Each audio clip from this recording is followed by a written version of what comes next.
Ama-challenges wona wamaningi kodwa abantu esike sababona abamnyama abakwi-dairy industry abenza kahle ilaba abaziprocesselayo. Basically, my job is to make sure that the final product meets all the legislative requirements and meets the customer expectation and exceeds it.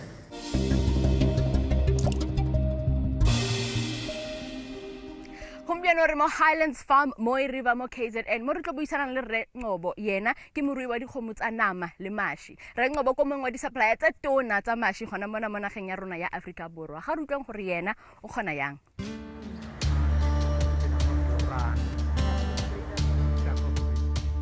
Baba Nqobo ungasichazela ukuthi ungene kanjani emfuyeni? Emfuyeni ngingene kusukela ngo-1995. La khona umunye umama wasendaweni engala ngase-Howick ekuthiwa kuseLegitini okwakuthiwa umama uTrina Zondi angithengela khona inkonyane ngo-R40 ngomunye umlungu. Ngeke ngithi-ke uNkulunkulu wasebenzisa yena ngoba that was very much unprecedented ngoba mina ngicela ukuthi angithengele wangithengela. Naye bekangazi ukuthi ayifuna. Nje wangithengela wayikhulisa emva kwa 2 years. Ngase ngiyithatha ngo-97 seyindala yaqala yazala ngase ke ngidevelop ipassion ngase ngiyithenga ke ezinye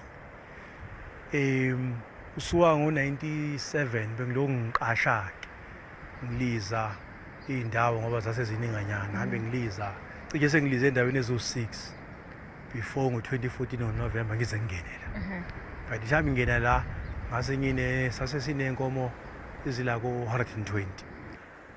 Ukuthatha isikhathi singakanani ukuthi ube nazo lezo nkomo ezo-120 masizofika la?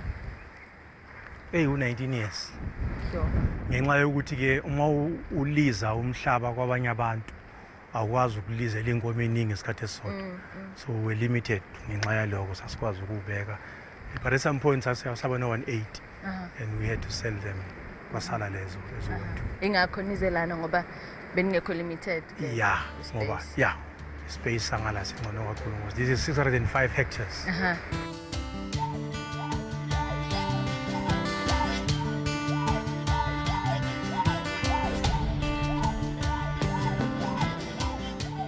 Baba Nqobo uqale nini ukufocus kwinkomo zobisi kakhulu? Siqale ngoNovember 1, 2014. Yini enza ukuthi ubheke kakhulu kwinkomo zobisi kunenkomo zenyama? Ngesikhathi uhulumeni esilekelela ekutheni ke sithole leli plus safika livele lenza i-dairy as a core commodity. Ayikhona ama-advisors ashintshe ngoba i-dairy inzima kwakuthi ke asikwazanga ukwenza lokho ngenxa yokuthi ke kwakuzosho ukuthi bakhona abakwazi ukwenza okunye thina njengabantu bamnyama singakwazi ukwenza. Saqhubeka nako njengoba namanje sisaqhubeka nje after 2 years no 9 months.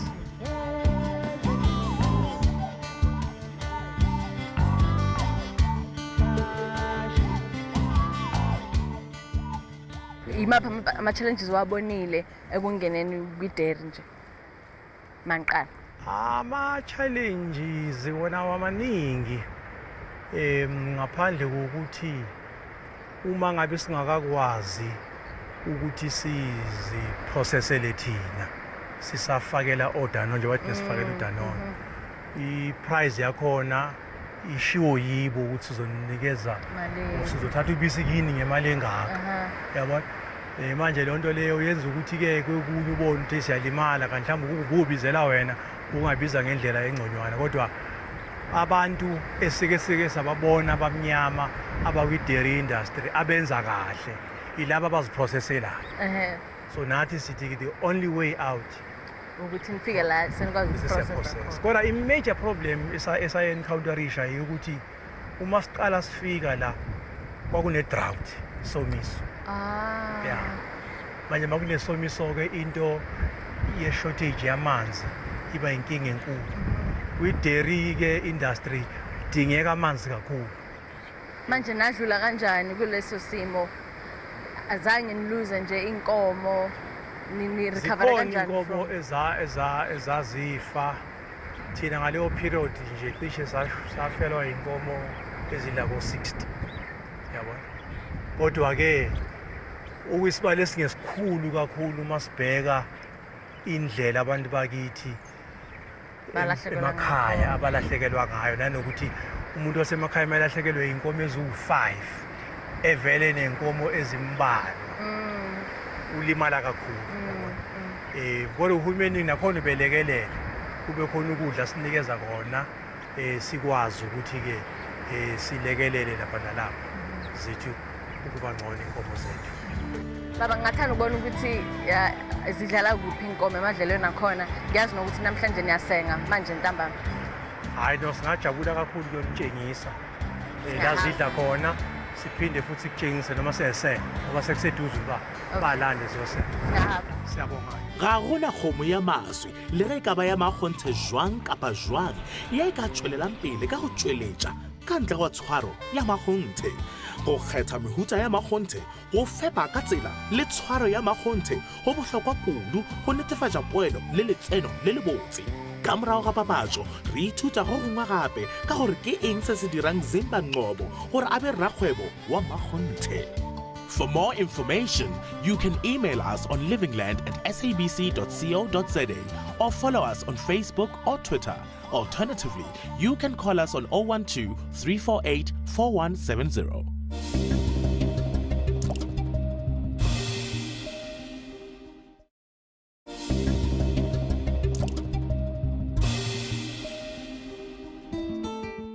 Re buile fa mo polaseng ya Zimba Ngcobo gaufi le Mooirivier mo KwaZulu-Natal. Ngwana gešo o ka re kgethile letšatši la phefo e šoro kudu go etela molemi yokhwi wa go tšwelela pele ka temo ya maswi. Fela o ka re phefo ye ga e mo tshwenye le ga tee ke re le dikgomo tša gagwe ga sa di a tshwenyega. Baba Ngcobo ila zidlala khona inkomo lana. Ya la siphakelela khona la. Bazihlukanisiwe. Sihlukanise kabili. Lezi esuka ezale 4 months kuyemuva. Bese kuthi lezi engale ezale 3 months kuza manje. Lezi nje sinikeza isilage okuwumbili esiutshalayo bese ke siuqoba wonke. Lezi ze 4 months. Lezi sezindadlanyana ngokuzala. So sidinga ukudla nje kusingathi usile nyana. Stimulator ubisi, Okay. Pele a thoma kgwebo ya gagwe ya go lema ka maswi, molemi o swanetše go ba le tsebo ye e rileng ka ga tshwaro eo. Mme a ka kgotša tsebo yekhwi ka go etela molemi wa go atlega kudu go ba go šoma le extension officer. Se se ka mo thuša gore a sa dira diphošo tša go senya mašeleng a gagwe ga mmogo le diphošo tša go ka tliša mathata a mangwe gape mo bokamosong. Igama lami nguLindokuhle ngakaSibisi na 21 suka eLazy Smith zela eHighlands ngizokwenza ama-practicals wami ngizodila kahle ngedairy inkomo zobisi kahle ifocus yami bekuyi-pig kwasho ukuthi angiyitholanga ngagcine sengenza idairy la hambe isikhathi ngagcine sengiyithanda sengifocuse kuyo kwamanje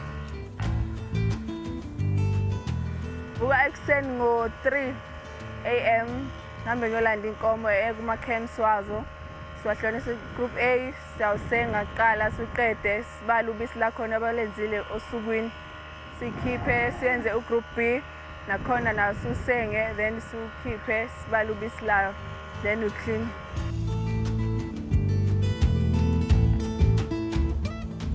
Procedure lana ke mengena siyalanda zingene phakathi emva kwaloko mase sengenile phakathi into yokuqala inkomo kufanele uyibone uobserve meyiseza le phambili ukuthi uyamazi ukuthi unamba baloyana unenkinga ukuthi isifo sakhe ukuze ungayenzi mistake la ederi kufuna abantu abakwazi ukuthi ocabangisayo ngoba uma ufaka kwenkomo errong eyodwa ukubhedisa uthangi lonke lobisi.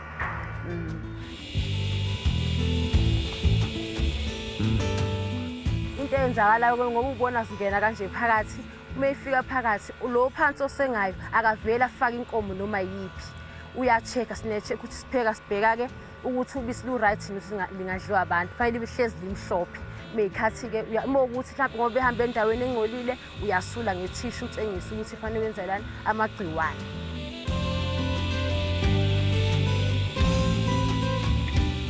ngasichazisele nje ngeprocess eyenzakala ngapha kusukela lapha.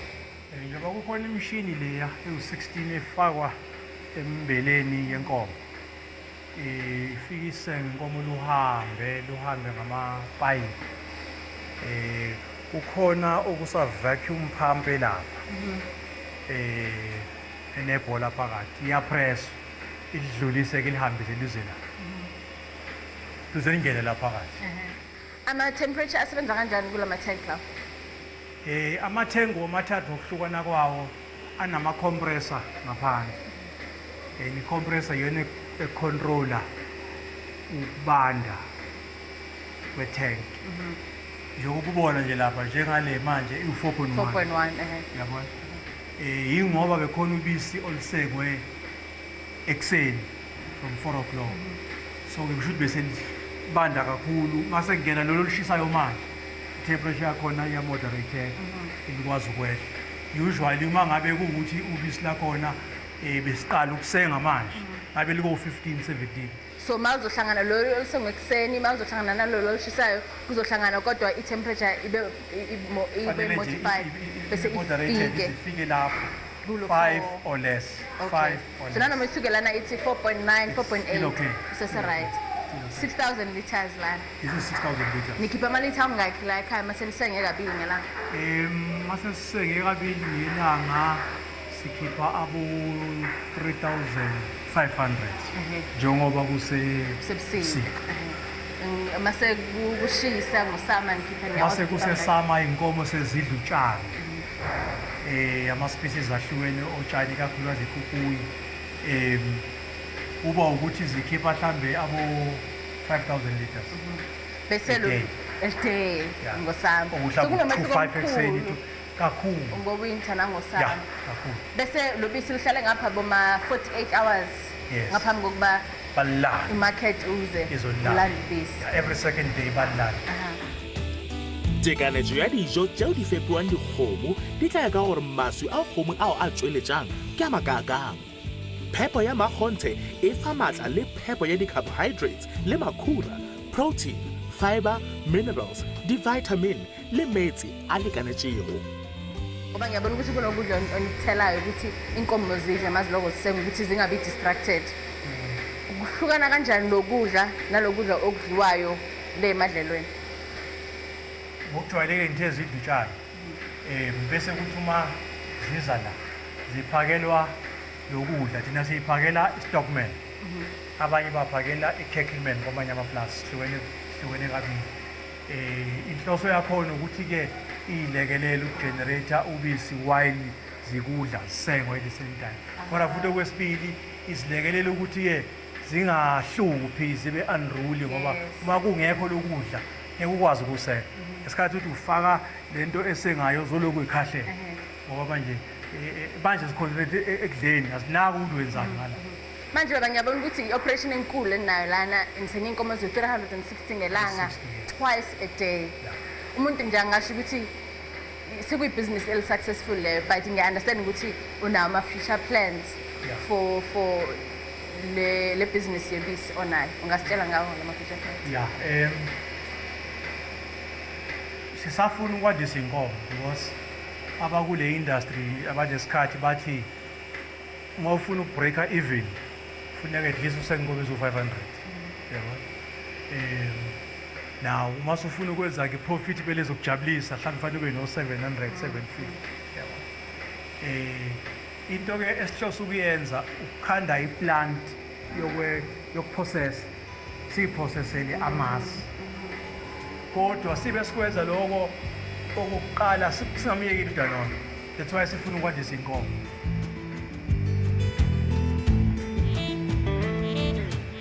Senza amasi sokala ngamasi ona orders asizukulenza ubisi.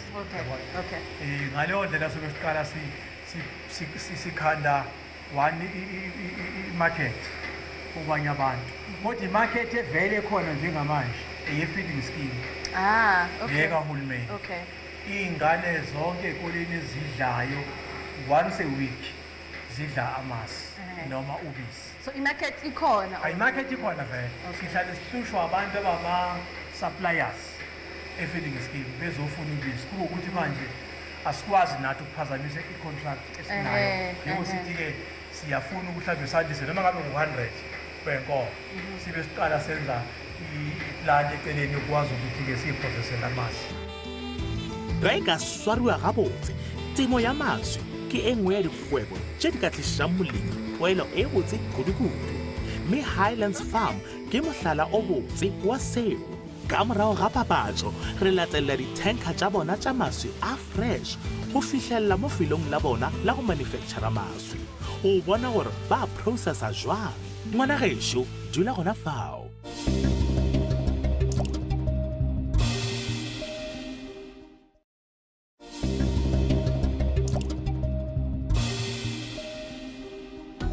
Ngwana gešo a na nkile wa ipotšiša gore go diragala eng ge maswi a tloga polaseng ka ditankara tšela tše kgolo. Se tshwenyege le kgono o tlo go ithuta sona seo. Julianne, how are you? Good, thanks. How are you? I'm well, thank you. You are a quality manager here. That's right. Could you please tell us what your job entails? Basically, my job is to make sure that the final product meets all the legislative requirements and meets the customer expectation and exceeds it. So this begins in the farms, right at the beginning, making sure the quality of milk that we get at the dairy is up to standard. Then right through processing, all the way through to distribution, to the final end user, I am supposed to make sure that the quality is up to scratch. What are the quality standards that the milk has to meet? And, you know, so many regulations that farmers have to be aware of before getting the milk to you. Initially, when you are looking at your supplier, there is regulation that they have to comply to. In the first instance, the cows must be in the good health so that the milk also is up to good health. And then we also make sure that the milk has got the correct fat content, the correct chemistry component of it, because that has got a huge impact on the final product. Right. So as soon as the milk gets to us here, we first of all check the temperature. We make sure that it's no more than 7 degrees Celsius. We also check is there any antibiotics in it, because that is a major factor to the final consumer. Right. So we make sure that milk does not have any antibiotics in it. We also check the stability of the protein. That's for our processing information, because if the protein is not stable, we can't process it correctly. Right. We also check the chemistry component of it. The butterfats have to be up to scratch. They need to be compliant in terms, am I going to make a full cream? Am I going to make a low fat? Mm-hmm. So the initial raw material is very important in that aspect. And then what happens post-checking if the milk meets all these requirements? Okay, so when the milk meets all these requirements, the next step is it is positively released, meaning the operators can then offload the milk into the silos.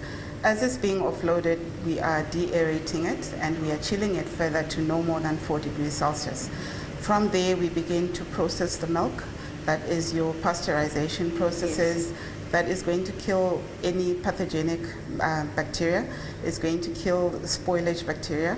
That is going to give us safety. It's going to give us shelf life, and it's going to give the customer what they require. The milk is also homogenized, a process whereby we make sure it doesn't separate when it's sitting on the shelf. Yes. Yes. And then we begin the filling process if it's just a basic fresh product. If it is a fermentation product, then it means it's going to go into a tank where they're going to inoculate it with controlled cultures. Then it's incubated, and after 12 to 14 hours, it's ready for packing. So depending on the type, you control your butterfats, you control your flavors, you control colors in terms of yogurts. Mm-hmm. And then in terms of amasi, for example, it's just the milk and the cultures. Then it's chilled, it's packed, and then we've got quality people on the floor the whole time. Once they're happy, they release the product, it goes into the fridges, and the rest is history. How do you determine date in terms of like, okay, so this milk is being packaged today. How do you know when it's going to expire? Because I mean, as a consumer at home, when I buy the milk, that date is gospel. It's all I rely on to know how long I can keep this milk for. Understandably so. So what happens is in product development technology, you have to determine the shelf life of your product. So the first thing that you do is you do trials, and then obviously you don't start from reinventing the wheel. This has been done before, the equipment has been used before, so you've got a basic idea how many days milk, for example, will last on the shelf. So what you do now as a factory is you need to validate that you are meeting that specification, and then if you can exceed that expectation and prove it, then it's fine. We don't do it in-house. It has to be done by an external third party who is an accredited lab to do those kind of tests. And they can tell you after 4 days your milk quality is like this, after 6 days your milk quality is like that. So if, for example, my milk lasts up to 21 days, you have to then put your expiry date at least 60% of what the total shelf life. This will now mitigate factors like temperature abuse, mishandling of the product. You know that you've got that leeway. So at the end of the day, you've now got a set date. My milk lasts for 14 days. So if today is the 1st, I'm going to put the 15th as an expiry date. Okay. How do you go about finding the farmers from which you get the milk? There is legislation, first and foremost. There's regulations that the government has put up. So, for example, a farmer must first present to us a certificate to show that their parlor is acceptable. So that certificate is given to them by their municipality, and their municipality has gone onto the farm and checked everything. So my guarantee is that if they produce for me a legitimate certificate, their parlor and everything is within specification. Secondly, there are tests that they need to do on stipulated basis. For example, TB checks or Brucella checks every year or every 2 years, depending on what it is. They need to show me the certification for that as well. And then for every collection that we do, we get a sample of their milk. Right. And then we go on to check that sample on every delivery, every time. If we've got anything that we are not happy with, we reject the milk and we don't use the milk. If there is anything that can be improved, we communicate with the farmers. We also do visits. At least once a year we go to visit the farmers. Some actually prefer to go every 6 months. It just depends on the quality that you're getting from the farmer, your confidence with the farmer, and the milk that they're giving you. Thank you, Julie. You're most welcome.